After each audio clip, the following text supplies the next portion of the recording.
Donc, vous avez fait le test. Elle a reçu le résultat comme vous. Très bien. Avez-vous eu les recommandations pour le confinement? Car là, vous êtes confiné, monsieur.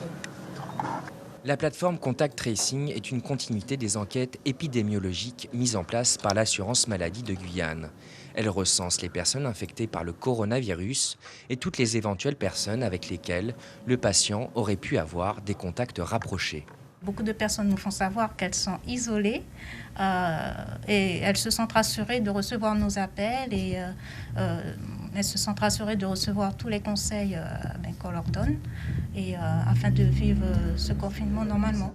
Les patients sont contactés une journée après l'obtention de leurs résultats, une opération qui peut s'avérer compliquée sur le territoire.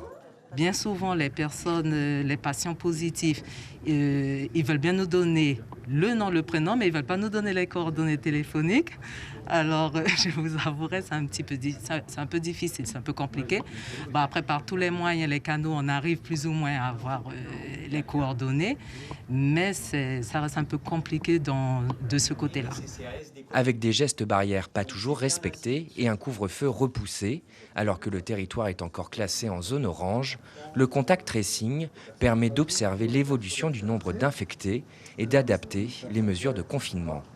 On regarde de semaine en semaine, hein. Donc dans quelle situation nous serons à la fin du mois d'août, je ne sais pas. Je n'ai pas parlé. Ce qui sera sûr, c'est qu'à la rentrée, il faudra qu'on maintienne le masque et les gestes barrières. Ça, oui.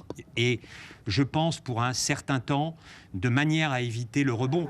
Avec une moyenne de 300 appels par jour, la plateforme Contact Tracing a pour objectif de casser les chaînes de contamination et d'éviter une nouvelle vague de l'épidémie sur le territoire.